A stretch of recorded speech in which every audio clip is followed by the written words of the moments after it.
Given the specific inflation data coming out of the region, the central bank's position seems untenable. آج ہم ایک بہت ہی دلچسپ کتاب پر بات کریں گے، پیٹر کونلی کی مذہب کے مطالعے کے طریقے، لیکن ہم پوری کتاب کا نہیں بلکہ اس کے ایک خاص باب بشریاتی طریقے یعنی اینتھروپولوجیکل اپروچز کا ایک گہرا تجزیہ کرنے والے ہیں، جسے ڈیوڈ این گیلنر نے لکھا ہے۔ بالکل، اور ہمارا مقصد صرف اس باب کا خلاصہ پیش کرنا نہیں بلکہ اس کا تنقیدی جائزہ لینا ہے۔ خاص طور پر یہ دیکھنا ہے کہ مذہب کو سمجھنے کے یہ مغربی نظریات جب جنوبی ایشیا اور گلوبل ساؤتھ کے پیچیدہ معاشروں پر لاگو ہوتے ہیں تو کیا ہوتا ہے۔ اچھا، یعنی وہ کہاں تک کامیاب ہوتے ہیں اور کہاں ان کی حدود واضح ہو جاتی ہیں؟ جی، یہ ایک طرح سے ان نظریات کا سٹریس ٹیسٹ ہے۔ چلیں پھر اس باب کے مرکزی خیال سے شروع کرتے ہیں۔ مصنف گیلنر بنیادی طور پر مذہب کے بشریاتی مطالعے کے ارتقاء کی کہانی سناتے ہیں نا؟ جی، یہ بالکل ایک سفر کی کہانی ہے۔ گیلنر کہتے ہیں کہ یہ کہانی 19ویں صدی میں شروع ہوئی اور اس کے 3 بڑے پڑاؤ ہیں۔ پہلا پڑاؤ تھا آغاز یعنی اوریجنز کا، جب محققین کا سارا دھیان اس سوال پر تھا کہ آخر مذہب شروع کہاں سے ہوا۔ اچھا، تو یہ ایک طرح سے تاریخ دانوں والا سوال تھا، Where did it come from؟ اس کے بعد کیا ہوا؟ سوچ کیسے بدلی؟ اس کے بعد سوچ نے ایک بڑا موڑ لیا۔ محققین نے کہا، 1 منٹ کے لیے یہ بھول جائیں کہ مذہب کہاں سے آیا، پہلے یہ دیکھیں کہ یہ ابھی اسی وقت معاشرے میں کر کیا رہا ہے۔ یعنی آغاز سے توجہ ہٹ کر کام پر آ گئی۔ بالکل، یہ دوسرا پڑاؤ تھا جسے ہم افعال یعنی فنکشنز کہتے ہیں۔ سوال اب یہ تھا کہ مذہب معاشرے کو جوڑنے یا چلانے میں کیا کردار ادا کرتا ہے۔ تو تاریخ دانوں والی سوچ سے اب وہ ماہر عمرانیات یعنی سوشیولوجسٹ بن گئے۔ جی، اور پھر تیسرا اور سب سے جدید پڑاؤ آیا معنی یعنی میننگز کا۔ معنی؟ ہاں، یہاں آ کر محققین تقریباً ماہر نفسیات بن گئے۔ اب سوال یہ تھا کہ یہ سب کچھ ایک عام ماننے والے کے لیے کیا معنی رکھتا ہے، اس کے دل اور دماغ میں کیا چل رہا ہوتا ہے۔ واہ، تو یہ سفر آغاز سے افعال اور پھر معنی کی طرف ہے۔ جی، یہ صرف نظریات کی تبدیلی نہیں بلکہ سوال پوچھنے کے انداز میں ایک بنیادی تبدیلی کی کہانی ہے۔ یعنی پہلے محققین باہر سے ایک تماشائی کی طرح دیکھ رہے تھے اور آخر میں انہوں نے کوشش کی کہ وہ ماننے والے کی آنکھوں سے دنیا کو دیکھیں۔ لیکن یہ فکری تبدیلیاں یقیناً کسی خلا میں تو نہیں ہو رہی تھیں۔ 19ویں صدی کا جس ماحول میں یہ سب شروع ہوا وہ کیسا تھا؟ دیکھیں، اس کا پس منظر بہت اہم ہے۔ اس کا نقطۂ آغاز 19ویں صدی کا سماجی ارتقاء کا نظریہ ہے۔ یہ نظریہ پوری انسانیت کو ایک طرح کی سیڑھی پر دیکھتا تھا۔ سیڑھی؟ مطلب ایک درجہ بندی؟ جی، اس سیڑھی پر سب سے اوپر یعنی تہذیب کے عروج پر مغربی یورپی معاشرے تھے، کہیں بیچ میں ایشیا کی قدیم تہذیبیں تھیں، اور سب سے نچلے پائدان پر افریقہ اور دیگر خطوں کے قبائلی معاشرے تھے۔ یہ تو سننے میں ہی کافی متعصبانہ لگتا ہے۔ یعنی یہ صرف ایک علمی نظریہ نہیں تھا، اس کے پیچھے ایک سیاسی ایجنڈا بھی تھا۔ بالکل، یہ نظریہ اس نوآبادیاتی نظام کی فکری بنیاد بنا جس کے تحت یورپ نے دنیا کے بیشتر حصوں پر قبضہ کر رکھا تھا۔ یہ اس بات کا جواز تھا کہ ترقی یافتہ قوموں کا حق ہے کہ وہ پسماندہ قوموں پر حکومت کریں اور انہیں مہذب بنائیں۔ تو پھر اس سوچ کے خلاف رد عمل بھی آیا ہوگا۔ مجھے یاد ہے کہ باب میں اسماعیل درخائم کا ذکر ایک اہم موڑ کے طور پر کیا گیا ہے۔ جی ہاں، درخائم کا کام ایک انقلاب کی طرح تھا۔ اس نے اس پوری سیڑھی والے نظریے کو ایک طرف رکھ دیا اور مذہب کو ایک بالکل نئے زاویے سے دیکھا۔ اس نے مذہب کی ایک مشہور تعریف پیش کی، مقدس چیزوں سے متعلق عقائد اور اعمال کا ایک متحد نظام، جو ان پر عمل کرنے والوں کو ایک واحد اخلاقی برادری میں جوڑتا ہے۔ بالکل۔ ٹھیک ہے، یہ تعریف سننے میں تھوڑی بھاری بھرکم ہے۔ آئیے اسے تھوڑا آسان کرتے ہیں۔ عقائد اور اعمال یعنی صرف یہ نہیں کہ آپ کیا سوچتے ہیں بلکہ یہ بھی کہ آپ کیا کرتے ہیں۔ یہ پہلا دھماکہ خیز نقطہ تھا۔ اس سے پہلے مغربی مفکرین جو زیادہ تر پروٹسٹنٹ عیسائیت سے متاثر تھے سمجھتے تھے کہ مذہب کا سارا تعلق عقیدے یعنی بلیف سے ہے۔ اچھا۔ درخائم نے کہا نہیں، دنیا کی اکثریت کے لیے رسومات اور اعمال اتنے ہی بلکہ بعض اوقات عقیدے سے بھی زیادہ اہم ہیں۔ اور یہ بات تو جنوبی ایشیا کے مذاہب کو سمجھنے کے لیے کلیدی ہے، جہاں رسومات زندگی کا ایک مرکزی حصہ ہیں۔ بالکل، اور تاریخ کا دوسرا حصہ ایک واحد اخلاقی برادری میں جوڑتا ہے۔ ہاں، اس کا کیا مطلب ہے؟ یہ دوسرا اور اس سے بھی بڑا انقلابی نقطہ تھا۔ درخائم نے کہا کہ مذہب کوئی ذاتی یا انفرادی معاملہ نہیں ہے، یہ بنیادی طور پر ایک ٹیم اسپورٹ ہے۔ جب لوگ مل کر عبادت کرتے ہیں تو وہ صرف خدا کی عبادت نہیں کر رہے ہوتے، بلکہ وہ لاشعوری طور پر اپنے معاشرے، اپنی برادری کی طاقت کو محسوس اور اس کی تصدیق کر رہے ہوتے ہیں۔ ایک منٹ، یہ خیال کہ جب لوگ خدا کی عبادت کر رہے ہوتے ہیں تو وہ دراصل اپنے معاشرے کی عبادت کر رہے ہیں، یہ تھوڑا عجیب نہیں؟ ایک گہرے مذہبی شخص کو تو یہ بات شاید ناگوار گزرے۔ بالکل، اور یہی اس باہر والے یعنی آؤٹ سائیڈر کے نقطہ نظر پر سب سے بڑا اعتراض ہے۔ درخائم کو اس بات میں دلچسپی نہیں تھی کہ مذہبی عقیدہ اپنی جگہ سچ ہے یا نہیں۔ وہ ایک ماہر عمرانیات کے طور پر یہ سوال پوچھ رہا تھا کہ اس اجتماعی عمل کا سماجی کام کیا ہے۔ تو اس کے نزدیک مذہب معاشرے کی طاقت کی علامت ہے؟ جی، اس کے نزدیک فرد کی زندگی میں سب سے طاقتور چیز اس کا معاشرہ ہے اور مذہب اسی طاقت کی علامت ہے۔ یہ ایک متنازع خیال ہے، لیکن یہ ہمیں مذہب کو ایک بالکل نئی روشنی میں دیکھنے پر مجبور کرتا ہے۔ اچھا، تو درخائم کا یہ خیال کہ مذہب ایک طرح کی سوشل گلو یعنی سماجی گوند ہے جو معاشرے کو جوڑے رکھتی ہے، یہ تو بڑا کارآمد لگتا ہے۔ انہوں نے بالکل آگے بڑھایا، اس سے ایک پورا مکتب فکر وجود میں آیا۔ وہ معاشرے کو ایک زندہ جسم کی طرح دیکھتے تھے جس میں ہر پرزے کا ایک کام ہوتا ہے، اور مذہب کا کام تھا سماجی سیمنٹ بننا۔ ہاں، سب کو جوڑ کر رکھنا۔ علمی زبان میں اسے ساختیاتی فعلیت پسندی یعنی اسٹرکچرل فنکشنلزم کہتے ہیں، لیکن سماجی سیمنٹ اسے سمجھنے کا بہترین طریقہ ہے۔ ٹھیک ہے، تو ہمارے پاس یہ صاف ستھرے یورپی نظریات ہیں کہ مذہب سماجی سیمنٹ کا کام کرتا ہے، لیکن کیا ہوا جب ان نظریات کو ہندوستان جیسی پیچیدہ اور وسیع جگہ پر لاگو کرنے کی کوشش کی گئی؟ کیا یہ سیمنٹ وہاں بھی کام آیا یا اس میں دراڑیں پڑ گئیں؟ یہاں کر معاملہ بے حد دلچسپ ہو جاتا ہے۔ یہ نظریہ نو آبادیاتی دور میں بہت مقبول ہوا، کیونکہ یہ ایک ایسی تصویر پیش کرتا تھا جس میں ہندوستانی یا افریقی معاشرے جامد اور ہم آہنگ تھے، یعنی وقت کے بہاؤ سے باہر کھڑے ہوئے۔ جی، اس نے نو آبادیات کی وجہ سے پیدا ہونے والی تبدیلیوں، تنازعات اور طاقت کے عدم توازن کو مکمل طور پر نظر انداز کر دیا۔ اس سے یہ تاثر ملا کہ یہ معاشرے خود تبدیل نہیں ہو سکتے، اس لیے انہیں بیرونی حکمرانی کی ضرورت ہے۔ یہ ایک بہت بڑی خامی تھی۔ اور پھر بعد میں لوئس ڈومون جیسے مفکرین آئے جن کا کام خاص طور پر ہندوستان پر تھا۔ انہوں نے کیا دلیل پیش کی؟ ڈومون کا نظریہ بہت پر اثردار ثابت ہوا۔ اس نے کلاسک مشرق بامقابلہ مغرب والا بیانیہ پیش کیا۔ اس نے کہا کہ مغرب کی بنیاد انفرادیت پسندی پر ہے اور ہندوستان کی بنیاد اجتماعیت پر؟ جی، اور ذات پات کے نظام پر مبنی ایک سخت درجہ بندی پر۔ اس کے مطابق ہندوستانی معاشرے کی پوری منطق پاکیزگی اور ناپاکی یعنی پیورٹی اینڈ پولوشن کے تصور کے گرد گھومتی ہے۔ یہ سننے میں تو بڑا صاف ستھرا اور منطقی لگتا ہے، لیکن مجھے اندازہ ہے کہ زمینی حقیقت کہیں زیادہ پیچیدہ ہوگی۔ بے تحاشا پیچیدہ، اور یہی ڈومون کے نظریے پر سب سے بڑی تنقید تھی۔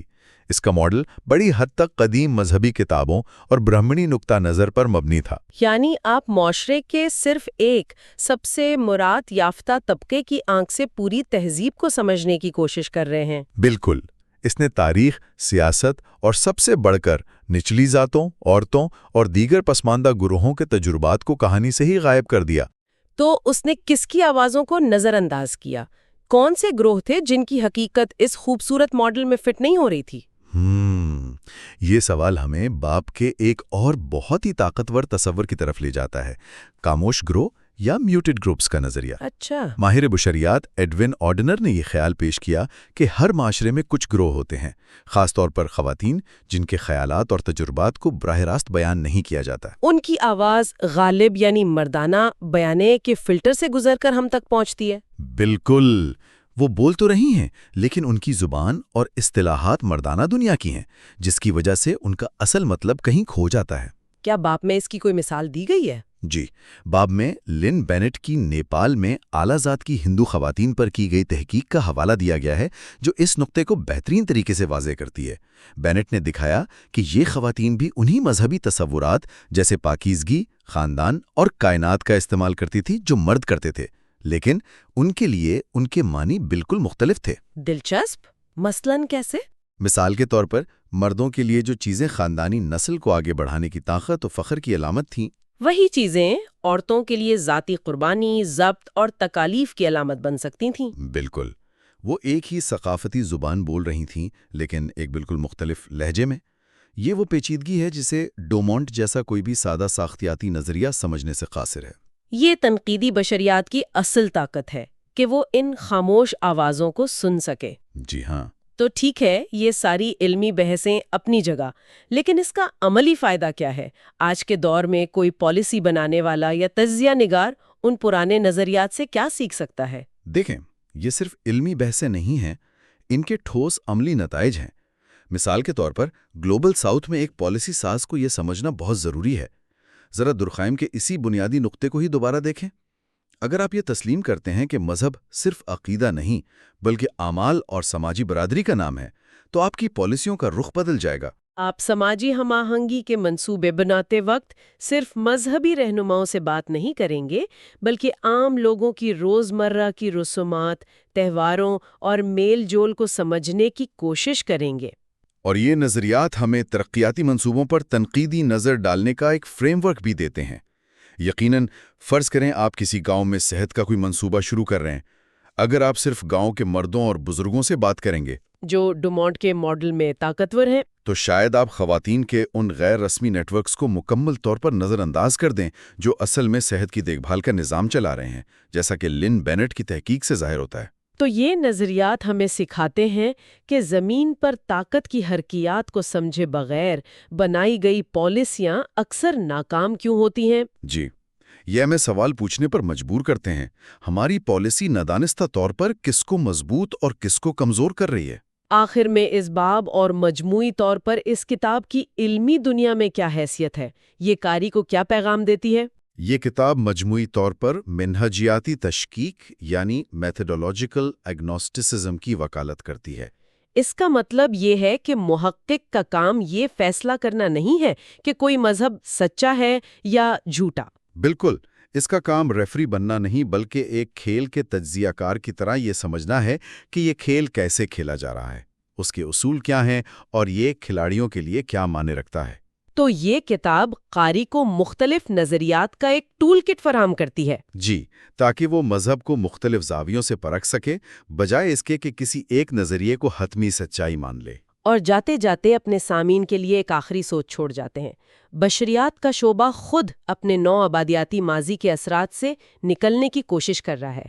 ایسے میں گلوبل ساؤتھ میں مذہب کے مطالعے کا مستقبل کیا ہو سکتا ہے؟ ان معاشروں کے اندر سے وہ کون سے نئے نظریات اور طریقے ابھریں گے جو مغرب سے وراثت میں ملنے والے ان تصورات کو نہ صرف چیلنج کریں گے بلکہ شاید ان کا ایک زیادہ حقیقی اور بامعنی متبادل بھی فراہم کریں گے۔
آج ہمارے سامنے پیٹر کونلی کی مرتبہ کتاب مذہب کے مطالعے کے نظریات ہے۔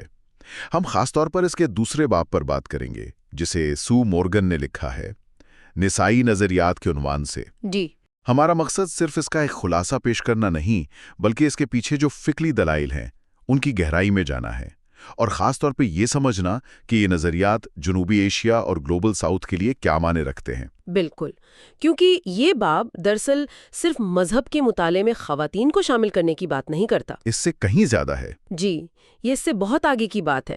یہ تو اس پورے علمی شعبے کی بنیادوں پر ہی سوال اٹھا دیتا ہے کہ ہم علم کو کیسے دیکھتے ہیں، مطلب کس کے تجربے کو ہم اہم سمجھتے ہیں، اور یہ فیصلہ کون کرتا ہے کہ کیا اہم ہے اور کیا نہیں۔ تو آئیے اسی بنیادی نقطے سے شروع کرتے ہیں۔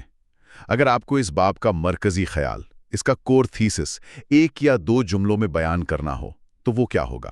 اچھا، اس کا جو مرکزی خیال ہے نا، وہ یہ ہے کہ مذہب کا روایتی مطالعہ چاہے شعوری طور پر ہو یا لاشعوری طور پر ایک مردانہ اینک سے کیا گیا ہے۔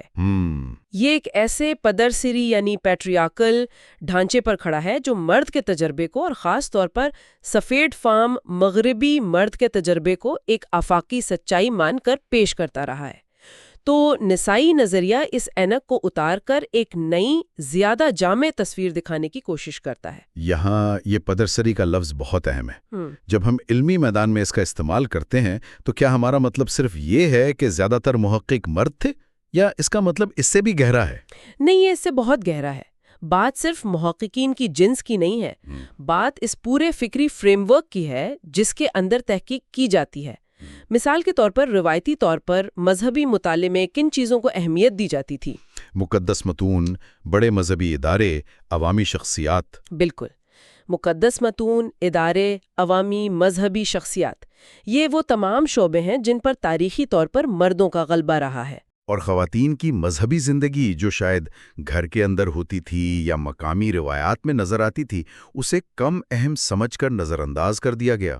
جی، اسے فوک ریلیجن یا محض ثقافت کہہ کر علمی تجزیے کے دائرے سے ہی باہر کر دیا جاتا تھا۔ تو نسائی نظریہ صرف یہ نہیں کہتا کہ آئیے خواتین کے بارے میں بھی کچھ لکھیں، وہ کہتا ہے نہیں، پہلے یہ طے کریں کہ اہم کیا ہے۔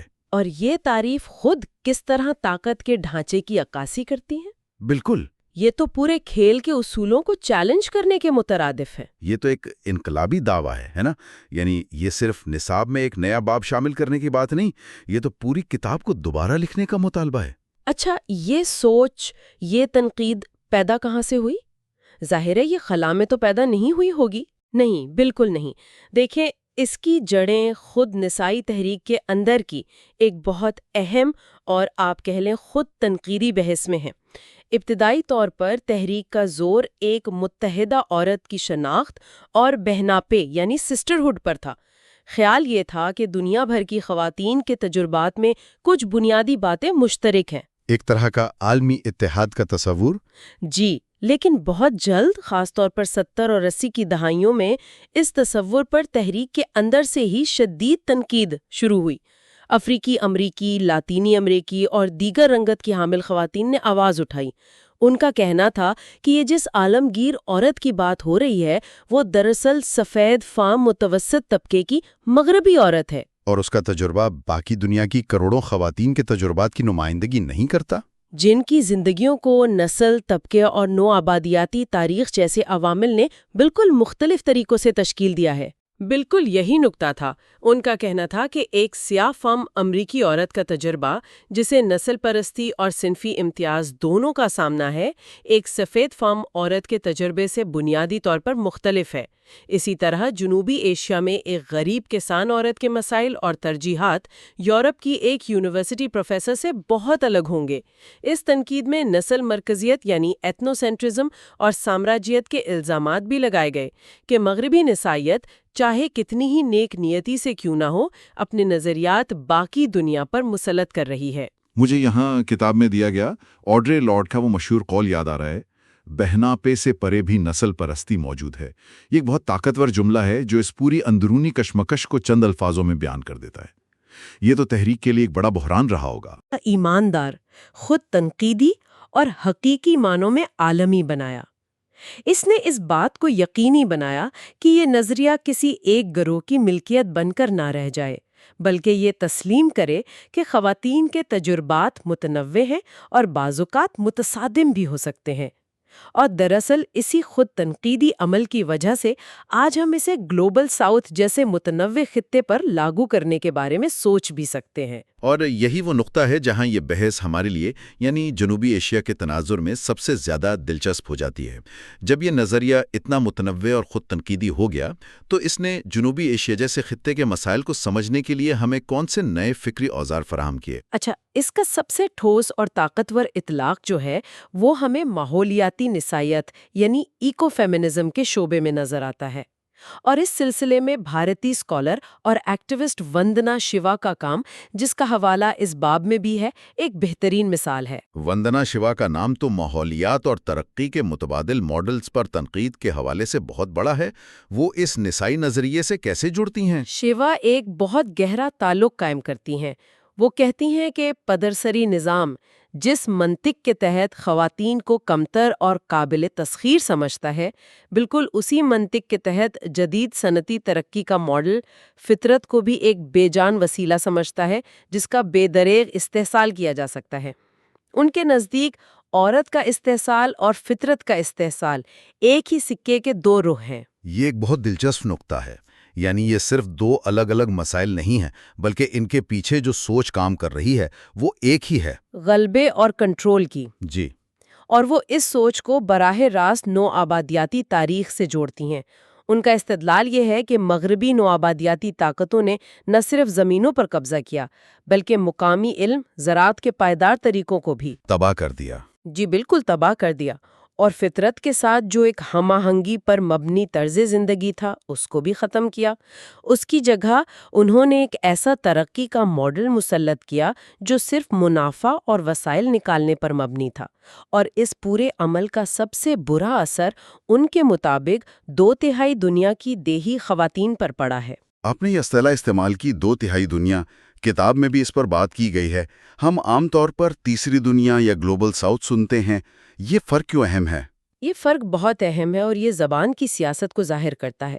دیکھیں، تیسری دنیا کی اصطلاح سر جنگ کے زمانے کی پیداوار ہے، اور اس میں ایک درجہ بندی کا عنصر شامل ہے، پہلی دنیا، دوسری دنیا اور پھر تیسری دنیا جو سب سے نچلے پائیدان پر ہے۔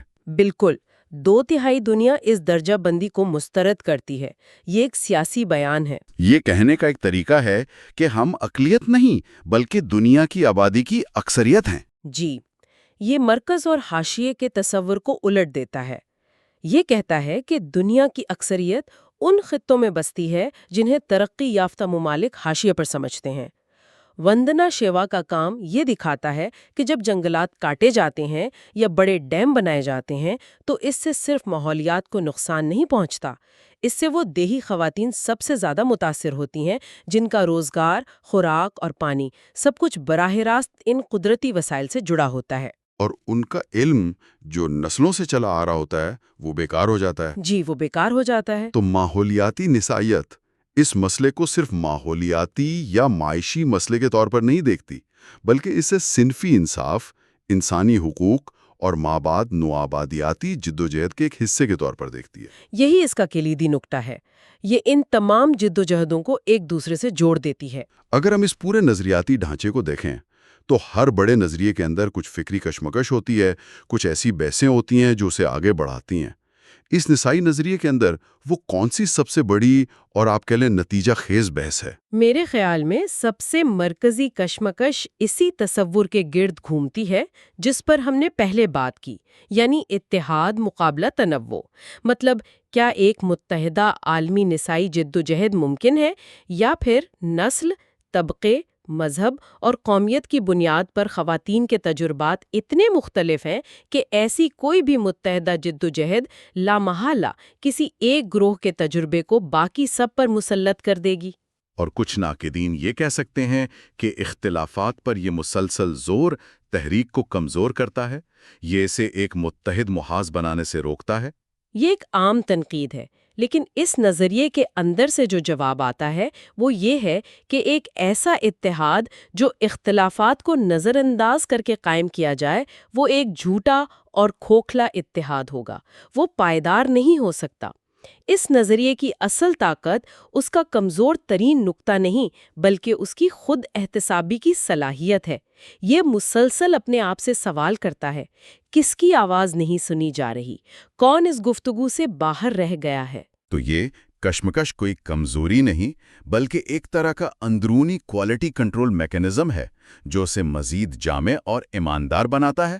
بالکل، یہ اسے ایک جامد نظریے کے بجائے ایک زندہ، ارتقاء پذیر فکری روایت بناتا ہے۔ یہ اس بات کو یقینی بناتا ہے کہ یہ نظریہ ہمیشہ ان لوگوں کے تجربات کو مرکز میں رکھے جنہیں تاریخی طور پر سب سے زیادہ نظر انداز کیا گیا ہے۔ تو پھر ان تمام باتوں کا عملی مطلب کیا ہے؟ یہ تو اعلیٰ سطح کی علمی بحثیں ہیں، لیکن اگر ہم انہیں حقیقی دنیا میں، خاص طور پر جنوبی ایشیا کی پالیسی سازی یا تحقیق میں استعمال کرنا چاہیں تو کیسے کریں گے؟ اس کے کم از کم دو بہت ٹھوس اور عملی اطلاق ہے۔ پہلا تو براہ راست پالیسی سازی کے میدان میں ہے۔ وندنا شیوا کا تجزیہ صرف ایک علمی مشق نہیں ہے، اسے جنوبی ایشیا میں ماحولیاتی پالیسی، زرعی اصلاحات اور ترقیاتی منصوبوں کا جائزہ لینے کے لیے ایک فریم ورک کے طور پر استعمال کیا جا سکتا ہے۔ کوئی مثال دے سکتے ہیں؟ جی، مثال کے طور پر فرض کریں کہ کوئی حکومت ایک بڑا ڈیم بنانے کا منصوبہ بنا رہی ہے۔ روایتی تجزیہ صرف اس کی معاشی لاگت اور فائدے کو دیکھے گا، کتنی بجلی پیدا ہوگی، کتنی زمین سیراب ہوگی۔ لیکن ایک ماحولیاتی نسائی اینک سے ہم کچھ اور سوالات پوچھیں گے۔ ہم پوچھیں گے اس منصوبے سے کتنے لوگ، خاص طور پر مقامی قبائلی۔ مذہب کو سمجھنے کا ایک طریقہ ایسا ہے جو کہتا ہے کہ آپ اپنے سارے تعصبات، اپنی پسند ناپسند، اپنے عقیدے، سب کچھ ایک تالے میں بند کر دیں اور صرف وہی دیکھیں، وہی سمجھیں جو ماننے والا محسوس کرتا ہے۔ سننے میں تو یہ بہت خالص اور غیر جانبدارانہ بات لگتی ہے نا؟ لیکن کیا یہ ممکن بھی ہے؟ کیا کوئی انسان واقعی اپنے ذہن کو بالکل خالی کر سکتا ہے؟ اور کیا اس معصومیت میں کوئی خطرہ چھپا ہے؟ آج ہم اسی کی کھوج کریں گے۔ ہمارے پاس پیٹر کونلی کی مرتب کتاب مذہب کے مطالعے کا نقطہ نظر ہے۔ ہماری توجہ خاص طور پر کلائیو ایریکر کے لکھے ہوئے تیسرے باب پر ہے، جو مذہب کو سمجھنے کے فینومنولوجیکل یعنی مظہریاتی طریقے پر ہے۔ ہمارا مقصد صرف اس نظریے کو سمجھنا نہیں، بلکہ یہ دیکھنا ہے کہ جنوبی ایشیا جیسے خطے میں، جہاں مذہب صرف عبادت گاہوں تک محدود نہیں بلکہ سیاست، سماج اور شناخت میں گندھا ہوا ہے، وہاں یہ طریقہ کتنا کارآمد ہے اور کہاں آ کر ناکام ہو جاتا ہے۔ تو آئیے اس کی گہرائی میں اترتے ہیں۔ یہ مظہریاتی نقطہ نظر آخر ہے کیا؟ اس کا بنیادی خیال کیا ہے؟ دیکھیں، اس کا مرکزی خیال بہت سادہ اور پرکشش ہے۔ یہ کہتا ہے کہ اگر آپ کو کسی مذہب کو سمجھنا ہے تو اسے ماننے والے کی آنکھ سے دیکھیں، اچھا، اس کے تجربے کو مرکز میں رکھیں۔ مذہب جیسا خود کو ظاہر کرتا ہے اسے ویسا ہی دیکھا جائے۔ اس کے لیے سب سے اہم شرط یہ ہے کہ تحقیق کرنے والا اپنے ذاتی عقائد اور تعصبات، چاہے وہ مذہبی ہوں یا لادین، انہیں عارضی طور پر ایک طرف رکھ دے، یعنی اپنے فیصلوں کو معطل کر دیں؟ بالکل۔ اسی فکری عمل کو ایک خاص اصطلاح دی گئی ہے، ایپوکے، جو ایک یونانی لفظ ہے۔ ایپوکے؟ جی، جس کا مطلب ہے معطل کرنا۔ آپ اپنی رائے، اپنے فیصلے، اپنا تجزیہ، سب کچھ معطل کر دیتے ہیں۔ مقصد یہ ہے کہ مذہب کا مطالعہ بغیر کسی بیرونی نظریے کو مسلط کیا جائے، صرف اس کی وضاحت کی جائے کہ وہ ہے کیا۔ اس میں ہمدردی یعنی ایمپتھی اور معروضی تفصیل پر غیر معمولی زور دیا جاتا ہے۔ ایک منٹ، ایپوچے یعنی اپنے فیصلوں کو معطل کرنا، کیا یہ واقعی ممکن ہے؟ میرا مطلب ہے، کیا کوئی انسان اپنے ذہن کو اتنا خالی کر سکتا ہے؟ فرض کریں میں کسی ایسی رسم پر تحقیق کر رہا ہوں جو میرے نزدیک انسانی حقوق یا اخلاقیات کے خلاف ہے، جیسے ذات پات پر مبنی کوئی تفریق، تو کیا میں واقعی اپنا فیصلہ معطل کر کے اسے صرف ایک مظہر کے طور پر بیان کر سکتا ہوں؟ یہ تو تقریباً غیر انسانی یا روبوٹ جیسا عمل لگتا ہے۔ آپ نے بالکل صحیح رخ پر ہاتھ رکھا ہے۔ یہی اس طریقہ کار کا سب سے بڑا چیلنج ہے اور اسی پر سب سے بڑی تنقید ہوتی ہے۔ نظریہ تو یہی ہے کہ آپ ایک طرح کی منہجی لادینیت اختیار کریں، میتھڈولوجیکل ایتھیزم۔ اس کا مطلب یہ نہیں کہ آپ خدا کے وجود کا انکار کر دیں، بلکہ یہ کہ آپ سچائی کے سوال کو ایک طرف رکھ دیں۔ اچھا، آپ کا کام یہ طے کرنا نہیں ہے کہ آیا یہ عقیدہ سچا ہے یا جھوٹا، بلکہ یہ سمجھنا ہے کہ ماننے والے کے لیے اس کی سچائی کا تجربہ کیسا ہے۔ لیکن جیسا آپ نے کہا، عملی طور پر یہ تقریباً ناممکن ہے، خاص طور پر جب معاملہ طاقت، ناانصافی اور سماجی ڈھانچوں کا ہو۔ تو یہ بہت ہی مخصوص اور کہا جا سکتا ہے کہ ایک کلینکل قسم کا طریقہ کار ہے۔ یہ خیال آیا کہاں سے؟ ظاہر ہے یہ کسی مندر، مسجد یا کلیسا سے تو نہیں نکلا ہوگا؟ نہیں، بالکل نہیں۔ اس کی جڑیں 20ویں صدی کے اوائل کی جرمن فلسفے میں ہیں، خاص طور پر ایڈمنڈ ہسل کے کام میں۔ ہسل؟ جی، ہسل کا مقصد شعور کے ڈھانچے کو سمجھنا تھا، یعنی چیزیں ہمارے تجربے میں کیسے آتی ہیں۔ بعد میں جراڈس وینڈل لیو جیسے مفکرین نے اس طریقہ کار کو مذہبی مطالعات کے لیے اپنایا۔ انہوں نے اسے مختلف مذاہب کی ایک وضاحتی شکلیات یعنی ڈسکرپٹیو مورفولوجی کے طور پر استعمال کرنے کی کوشش کی۔ وضاحتی شکلیات؟ یہ تو بہت بھاری بھرکم اصطلاح ہے۔ آسان لفظوں میں اس کا کیا مطلب ہے؟ اسے ایسے سمجھے جیسے کوئی ماہر نباتات کسی پودے کو دیکھ کر یہ نہ کہے کہ یہ خوبصورت ہے یا یہ بیکار ہے، بلکہ صرف یہ بیان کرے کہ اس کی پتیاں ایسی ہیں، تنا ایسا ہے اور جڑیں ایسی ہیں۔ ٹھیک ہے۔ وہ صرف اس کی ساخت اور شکل کو بیان کر رہا ہے، اس پہ کوئی قدر کا فیصلہ نہیں دے رہا۔ وینڈل لیون مذاہب کے ساتھ بھی یہی کرنا چاہتے تھے، قربانی، عبادت، دعا جیسی رسومات کے جوہر کو سمجھنا، بغیر یہ کہے کہ کون سی بہتر ہے یا کون سی صحیح۔ ٹھیک ہے، تو یہ خیال جرمنی کے ایک فلسفے کے کلاس روم سے شروع ہوا، لیکن یہ پوری دنیا میں، خاص طور پر جنوبی ایشیا میں ہندو مت یا اسلام جیسے مذاہب کے مطالعے کا ایک عام ذریعہ کیسے بن گیا؟ اس سفر میں ایک شخص کا کردار بہت اہم ہے، اور وہ ہیں نینین سمارٹ۔ نینین سمارٹ؟ جی، انہوں نے اس خالص فلسفیانہ طریقے کو ایک عملی شکل دی۔ انہوں نے مذاہب کے تقابلی مطالعہ کے لیے ایک بڑا کارآمد ماڈل پیش کیا جسے وہ مذہب کے ابعاد یا ڈائمینشنز آف ریلیجن کہتے ہیں۔ انہوں نے کہا کہ کسی بھی مذہبی روایت کو سمجھنے کے لیے ہمیں اس کے 7 پہلوؤں کو دیکھنا ہوگا: رسومات، داستانیں یا کہانیاں، تجربہ، عقائد، اخلاقیات، سماجی ادارے اور مادی چیزیں جیسے فن تعمیر یا مقدس اشیاء۔ یہ تو واقعی ایک بہت مفید فریم ورک لگتا ہے۔ میں اگر اپنے بچپن کو یاد کروں تو مجھے رمضان کی رسومات، عید کی کہانیاں، اجتماعی دعا کا وہ تجربہ، حلال و حرام کے اخلاقی اصول، خاندان کا سماجی ادارہ، یہ سب کچھ یاد آتا ہے۔ یہ 7 پہلو واقعی کسی بھی روایت کی ایک مکمل تصویر پیش کرتے ہیں۔ بالکل، اس ماڈل نے مختلف روایات کا ایک منظم اور غیر جانبدارانہ موازنہ ممکن بنایا۔ یہ ایک بہت بڑی پیش رفت تھی، لیکن پھر کہانی میں ایک اور موڑ آتا ہے، ولفرڈ کینٹویل سمتھ جیسے مفکرین کے ذریعے۔ اچھا؟ سمتھ نے ایک بنیادی اور بہت چونکا دینے والا سوال اٹھایا۔ انہوں نے کہا کہ مذہب کا لفظ اور تصور یہ خود ایک مغربی ایجاد ہے۔ یہ ایک ایسا ڈبہ ہے جسے مغرب نے بنایا اور پھر دنیا کی تمام روحانی روایات جیسے ہندو دھرم، بدھ مت یا تاؤ اعظم کو زبردستی اس ڈبے میں فٹ کرنے کی کوشش کی۔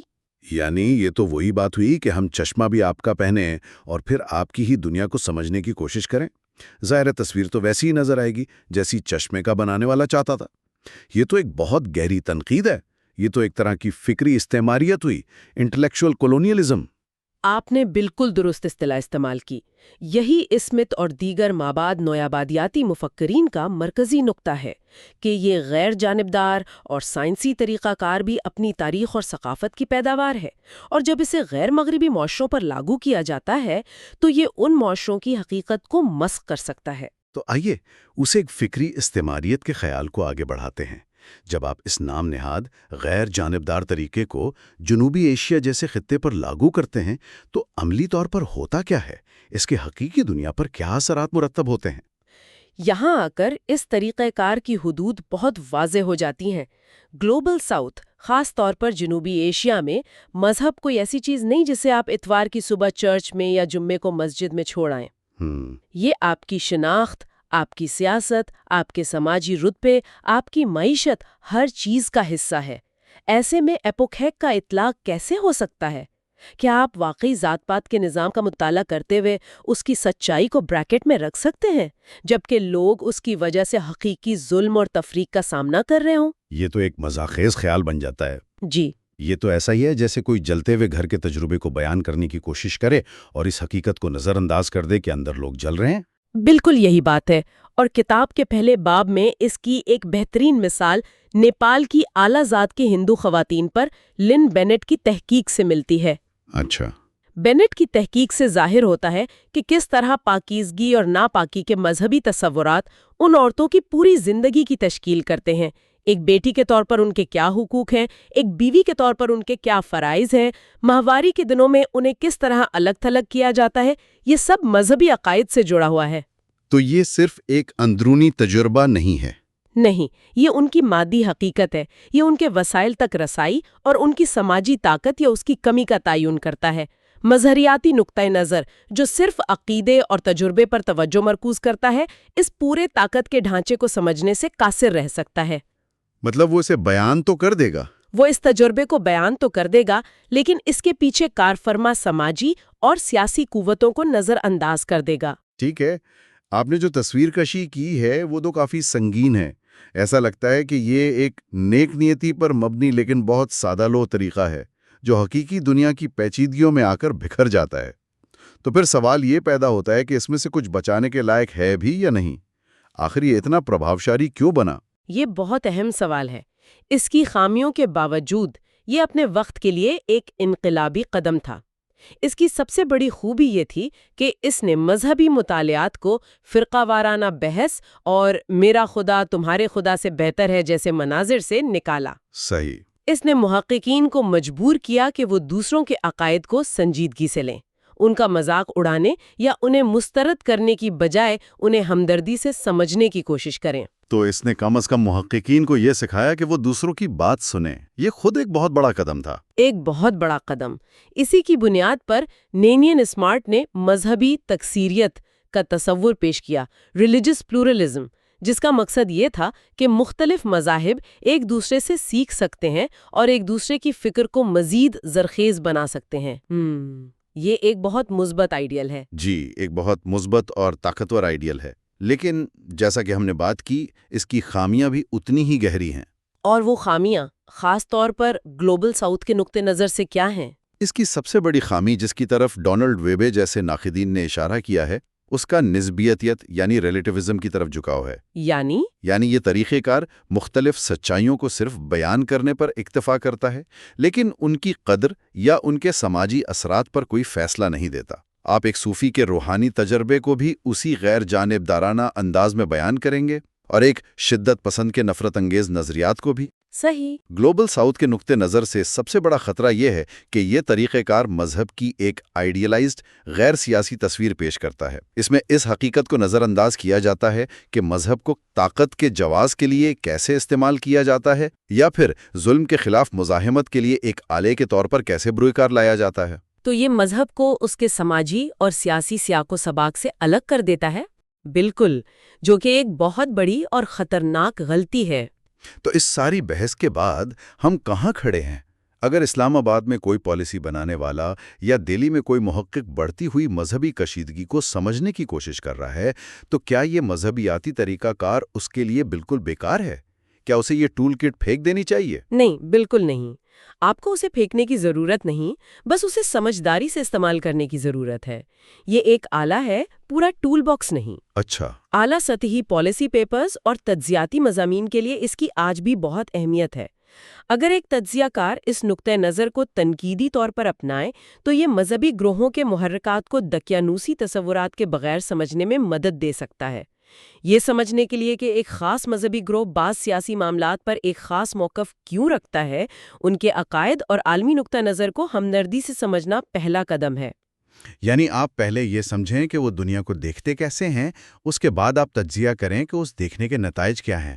بالکل، یہ بین المذاہب مغالمے اور تنازعات کے حل میں بھی مفید ہے، لیکن شرط یہ ہے کہ تجزیہ کار اس طریقہ کار کے حدود سے واقف ہو اور اس کے ساتھ ساتھ سیاسی، سماجی اور معاشی عوامل کا بھی تجزیہ کریں۔ یہ بنیادی ذرائع جیسے مقدس متون، رسومات اور لوگوں کی ذاتی گواہیوں کا اندر سے تجزیہ کرنے کے لیے ایک بہترین فریم ورک فراہم کرتا ہے۔ آپ کو یہ ماننے والے کے ذہن میں جھانکنے کا موقع دیتا ہے جو کسی بھی گہرے تجزیے کے لیے ناگزیر ہے۔ تو آخر میں اس کتاب اور اس مخصوص مذہریاتی نقطہ نظر کا مجموعی علمی حصہ کیا ہے؟ اس نے مذہبی مطالعات کے شعبے کو کیا دیا ہے؟ مجموعی طور پر یہ کتاب اور اس میں بیان کردہ مختلف نقطہ نظر مذہبی مطالعات کے علمی میدان کو سمجھنے کے لیے ایک اہم ٹول کٹ فراہم کرتے ہیں۔ جہاں تک مذہریاتی نقطہ نظر کا تعلق ہے تو اپنی مغربی ابتدا اور سنگین حدود کے باوجود اس نے اس شعبے کو ایک ہمدردانہ، بین الثقافتی اور غیر اعترافی یعنی نان کنفیشنل موقف کی طرف لے جانے میں ایک اہم تاریخی کردار ادا کیا۔ اس کی سب سے بڑی میراث یہ ہے کہ یہ ہمیں عالمی نظریات کو ان کے ماننے والوں کی نظر سے سمجھنے پر زور دیتا ہے، اور یہ کسی بھی قسم کے سنجیدہ تجزیے کے لیے ہمیشہ پہلا قدم رہے گا۔ اور یہ بھی سکھاتا ہے کہ کوئی بھی طریقہ کار مکمل طور پر غیر جانبدار نہیں ہوتا۔ جی، اور ہمیں اپنے تجزیاتی آلات پر بھی ہمیشہ تنقیدی نظر رکھنی چاہیے۔ یہ ایک بہت جامع تجزیہ تھا۔ اس پوری گفتگو سے میرے ذہن میں ایک آخری سوال ابھر رہا ہے۔ ہم نے ولفریڈ کینٹویل اسمتھ کی بات کی کہ مذہب خود ایک مغربی ڈبہ ہے جس میں ہم باقی دنیا کو فٹ کرنے کی کوشش کرتے ہیں۔ تو اگر ہم شروع ہی سے اس ڈبے کو استعمال نہ کریں اور گلوبل ساؤتھ کی اپنی فکری روایات کی طرف دیکھیں، صوفی شاعری، بدھ فلسفہ یا قبائلی داستانوں کی طرف، تو وہاں سے انسانی عقیدے اور روایت کو سمجھنے کے لیے کون سی نئی اصطلاحات، کون سے نئے تصورات جنم لے سکتے ہیں؟ وہ کون سے طریقے ہوں گے جو ان مغربی نقطہ نظر کی جگہ لے سکیں یا کم از کم ان کی تکمیل کر سکیں؟ ایک حقیقی طور پر غیر نو آبادیاتی فریم ورک کیسا نظر آئے گا؟ یہ ایک سوال ہے جو شاید مستقبل کے محققین کے لیے ہے۔ اچھا، تو آج ہم پیٹر کونلی کی تدوین کردہ کتاب approaches to the study of religion پر بات کریں۔ یہ کتاب ایک بہت ہی بنیادی اور شاید تھوڑا بے چین کر دینے والے سوال سے شروع ہوتی ہے۔ کیا مذہب کو سمجھنے کا کوئی واحد صحیح طریقہ ہو سکتا ہے، یا پھر ہر طریقہ ہمیں ایک بالکل مختلف کہانی سناتا ہے؟ اور یہی میرے خیال میں اس کتاب کا جادو ہے۔ یہ مذہب کو ایک منزل کے طور پر نہیں دیکھتی، بلکہ ایک ایسے سفر کے طور پر دیکھتی ہے جس کے کئی راستے ہیں۔ اس میں بشریات، نسائیت، سماجیات یعنی مختلف شعبوں کی اینکیں استعمال کی گئی ہیں تاکہ ہم مذہب کی ایک زیادہ مکمل، ایک سہجاتی تصویر دیکھ سکیں۔ اور آج ہماری کوشش یہی ہوگی کہ ان مختلف اینکوں سے مذہب کو دیکھیں، خاص طور پر جنوبی ایشیا اور گلوبل ساؤتھ کے حوالے سے، جہاں مذہب صرف آپ کہہ لیں کہ عقیدے کا نام نہیں بلکہ زندگی کی ہر سانس میں شامل ہے۔ بالکل، اور کتاب شروع میں ہی ایک بہت بڑا دعویٰ کرتی ہے کہ مذہب کا کوئی غیر جانبدارانہ یا موضوعی مطالعہ ممکن ہی نہیں ہے۔ جی، یعنی کوئی بھی محقق جب مذہب کو سمجھنے نکلتا ہے تو وہ ایک خالی سلیٹ نہیں ہوتا، اس کے اپنے خیالات، اس کا اپنا پس منظر، سب کچھ اس کے تجزیے پر اثر ڈالتا ہے۔ یہ ایک بہت اہم نقطہ ہے۔ یہ کتاب ہمیں پہلے ہی دن سے یہ سکھاتی ہے کہ علم غیر جانبدار نہیں ہوتا، ہر نقطہ نظر کا ایک اپنا نقطہ آغاز ہوتا ہے۔ تو آئیے اس سفر کا آغاز کرتے ہیں۔ کتاب کا پہلا بڑا پڑاؤ بشریات یعنی اینتھروپولوجی ہے، اور یہاں سے میرے خیال میں بات واقعی دلچسپ ہو جاتی ہے۔ یہ ہمیں بڑی بڑی نظریاتی بحثوں سے نکال کر سیدھا لوگوں کی حقیقی زندگیوں میں لے جاتی ہے۔ سوال یہ نہیں کہ کتابوں میں کیا لکھا ہے، بلکہ یہ کہ گاؤں میں، گھر میں، بازار میں لوگ مذہب کو کیسے جی رہے ہیں۔ بالکل، اور اس کے لیے کتاب میں لن بینٹ کی نیپال میں کی گئی تحقیق کی ایک شاندار مثال ہے۔ انہوں نے ہندو دیو مالا کے سماجی اثرات کا جائزہ لیا اور ایک ایسی حقیقت دریافت کی جو اوپر سے نظر نہیں آتی۔ انہوں نے پایا کہ ایک ہی معاشرے اور ایک ہی مذہب کے اندر مرد اور عورتیں دیویوں کو بالکل مختلف زاویوں سے دیکھتے اور سمجھتے ہیں۔ واہ، ایک منٹ، یہ بات تو میں نے کبھی سوچی ہی نہیں تھی۔ یعنی ایک ہی گھر میں، ایک ہی چھت کے نیچے مرد اور عورت دو بالکل مختلف مذاہب پر عمل کر رہے ہیں، بھلے ہی وہ ایک ہی دیوی کی پوجا کر رہے ہوں۔ یہ کیسے ممکن ہے؟ یہی تو اس تحقیق کی خوبصورتی ہے۔ دیکھیں، مردوں کے لیے دیوی درگا، جو طاقت اور جنگ کی دیوی ہیں، وہ ایک طرح سے عورت سے جڑے سماجی خطرات کی علامت ہیں۔ یعنی وہ عورت کا ایک ایسی طاقتور، بے لگام قوت کے طور پر دیکھتے ہیں جسے قابو میں رکھنا ضروری ہے۔